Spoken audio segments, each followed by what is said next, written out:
Hello friends, welcome back to the YouTube channel dictation club. आज का dictation आनंद मासिक पत्रिका अंक 32 से लिया गया है, जो कि अलग अलग स्पीड में आपको मिल जाएगा। अगर आपको इसकी पीडीएफ अलग से चाहिए तो आप नीचे डिस्क्रिप्शन बॉक्स से टेलीग्राम चैनल ज्वाइन कर सकते हैं, जहां भविष्य में आने वाले डिक्टेशंस की लिंक डाल दी जाती है।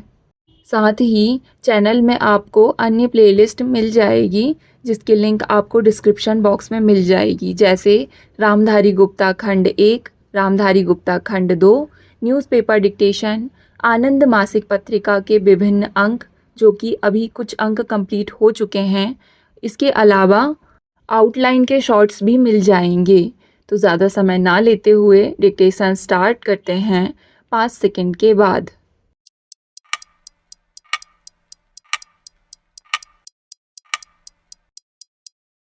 उपाध्यक्ष महोदय, मुझे इस बात की अत्यंत प्रसन्नता है कि मैं सर्वेक्षण और मानचित्र कला के क्षेत्र में वैज्ञानिकों के बीच उपस्थित हूँ। हम भारत सर्वेक्षण संस्थान की स्थापना के 225 वर्ष पूरे होने की खुशी में समारोह कर रहे हैं। भारत सर्वेक्षण संस्थान न केवल अपने देश का सबसे पुराना सरकारी विभाग है, बल्कि अपने प्रकार की संसार भर की सबसे पुरानी संस्थाओं में से एक है। इसलिए इस अवसर पर मुझे अपने यहाँ होने पर बहुत हर्ष हो रहा है।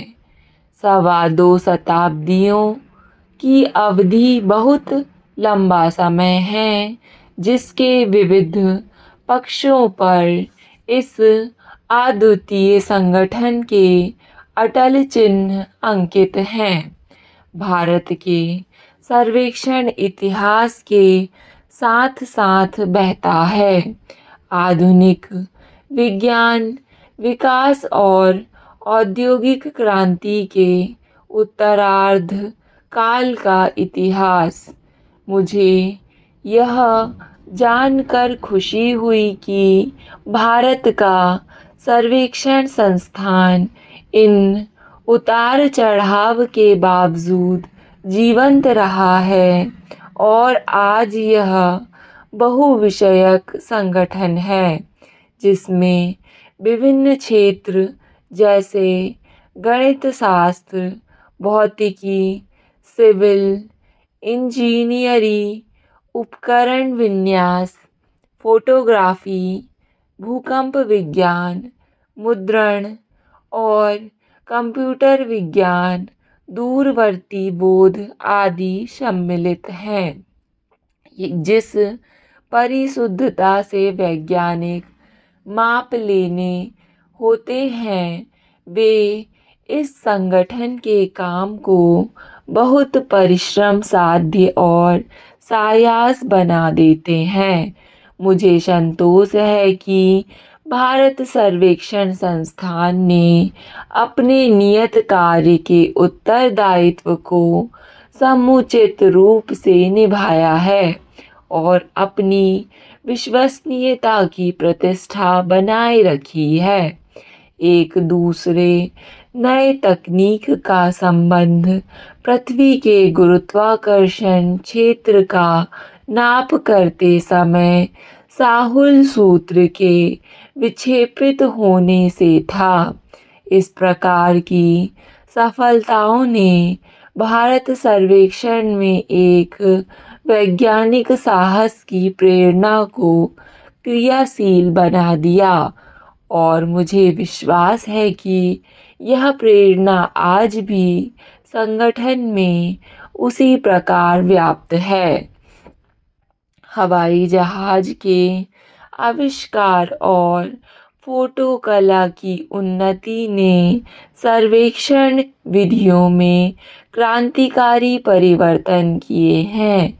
आकाशीय फोटोग्राफी ने भूमि पर सर्वेक्षण को हटाना घटाना आरंभ कर दिया है। हालांकि कुछ समय तक कैमरों से लिए चित्रों से प्रतिपादित सर्वेक्षण ज्ञान की पुष्टि के लिए भूमि सर्वेक्षण की आवश्यकता बनी रहेगी। इस संदर्भ में यह खेद का विषय है कि राज्यों के कर विभाग भूमि कर सर्वेक्षण के संबंध में हुई तकनीकी प्रगति के साथ कदम ब कदम नहीं चल रहे। भूकर सर्वेक्षण आज भी शताब्दी के शुरू में प्रयोग होने वाली तकनीकी को अपनाए हुए हैं। स्वतंत्रता के बाद से भारत सर्वेक्षण संस्थान को देश के विकास की मुख्य धारा में सक्रिय भूमिका निभाने का दायित्व दिया गया। इस समय शायद ही कोई ऐसी मुख्य योजना होगी जिस पर सर्वेक्षण संस्थान की मोहर ना लगी हो। देश के अनेक पंचवर्षीय योजनाओं के अंतर्गत देश की प्रगति के उद्देश्य से बड़ी संख्या में अलग अलग श्रेणियों के सर्वेक्षण हाथ में लिए गए। ये सर्वेक्षण विभिन्न क्षेत्रों में प्रयुक्त हुए, जैसे सिंचाई, पनबिजली, खदान, इस्पात और रेलवे आदि। वैज्ञानिक कार्यकलापों में भी अंत संबंधों की तेज लहर है। हिमालय की हिमसरिताओं का अध्ययन, बांधों का संचलन, भूकंपीय क्रियाएं अध्ययन कुछ उल्लेखनीय उदाहरण हैं।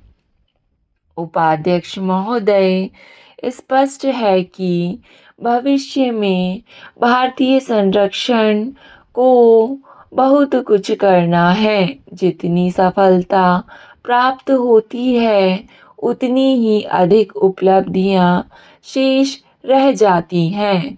कार्य की कुछ दिशाएं तो स्पष्ट हैं, किंतु देश में और विदेशों में तीव्र गति से बदलता आर्थिक और व्यापारिक परिदृश्य और विश्वव्यापी एकता के प्रयत्नों की दृष्टि में रखते हुए इस संगठन को अपनी प्राथमिकताओं के विषय में और विचार विमर्श करना होगा और उन्हें पुनः परिभाषित करना होगा। 2 शताब्दियों से अधिक की लंबी अवधि में इस संगठन ने ज्ञान और अनुभवों का बड़ा भंडार एकत्रित किया है। इस समय इस संगठन को ज्ञान अर्जित करने और उसे अपने परिसीमित लक्ष्यों तक प्रयुक्त करने तक नहीं रुकना चाहिए। भारतीय सर्वेक्षण को अब अपना ज्ञान और विशेषज्ञता का परस्पर आदान प्रदान करना चाहिए। भारत में भी और विदेशों में से भी बहुत से ऐसे क्षेत्र हैं जिनमें यह प्रयत्न किया जा सकता है। एक क्षेत्र भूकर के सर्वेक्षण का है, जिसका उल्लेख मैंने अभी किया था। ऐसे काम को पूरा करने के लिए अति विशाल प्रयत्न की आवश्यकता है और यह अकेले संगठन के बस का नहीं है। अन्य संगठनों से, चाहे वह निजी क्षेत्र के हों या सरकारी, और प्रत्येक जो एक या कई विशेषज्ञ तकनीकों में निपुणता रखते हों। आदान प्रदान आवश्यक है। ज्ञान के आदान प्रदान का दूसरा क्षेत्र भौगोलिक सूचना व्यवस्था को विकसित करना हो सकता है। भौगोलिक सूचना व्यवस्था के लिए किसी भी ऐसे उद्योग और संगठन की अनिवार्य आवश्यकता है जो सामान्य योजना निर्धारण और पर्यावरण संबंधी प्रबंध में गंभीरता से रुचि लेते हों। इसका महत्व कई प्रकार के प्रयोजनों में बढ़ रहा है। उदाहरण के लिए शहरों, स्वचालित कार, मार्ग निर्देशनों और गली सड़कों के नक्शों के उपयोगी मानचित्रण में। यह एक ऐसा क्षेत्र है जहां अवसरों का इतना विस्तार है कि समाज से संबंधित उन्नति का कोई स्थान अछूता नहीं रह सकता।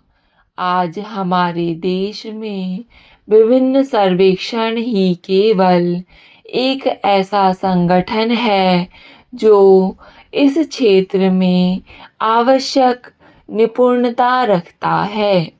इस विशेष निपुणता को गैर सरकारी माध्यमों तक भी पहुंचाना चाहिए ताकि हम एक विकासोन्मुख बाजार के लाभों को भुना सकें। मैं एक अन्य क्षेत्र की ओर सर्वेक्षण का ध्यान केंद्रित करना आवश्यक समझता हूँ। वह है अंतर्राष्ट्रीय बाजार, जहाँ पता लगाएं कि कौन सी नई योजनाएं हैं, जहाँ स्वयं अकेले या संसार के अन्य देशों की समान संस्थाओं के साथ मिलकर क्रियाशील हो सकते हैं। यह अध्ययन आंकिक मानचित्रण, भौगोलिक सूचना, सेवा विकास या सामान्य सर्वेक्षण और परामर्श सेवा से संबंधित योजनाओं की खोज कर सकती है। इसके लिए एक कल्पनाशील और रचनात्मक दृष्टिकोण होना आवश्यक है। मैं इस प्रकार के नए सोच को संगठन में सक्रिय रूप से देखना चाहूँगा। जैसा कि आप सब जानते हैं कि जैसे जैसे विकासशील देशों की आवश्यकताएं बढ़ेंगी और उनका विकास होगा, सब प्रकार के सर्वेक्षण की आवश्यकता भी बहुत बढ़ेगी। यह पिछले 200 वर्ष में विकसित सर्वेक्षण नहीं होगा। स्टॉप। डिक्टेशन पसंद आए तो वीडियो को लाइक तथा चैनल को सब्सक्राइब ज़रूर करें। धन्यवाद।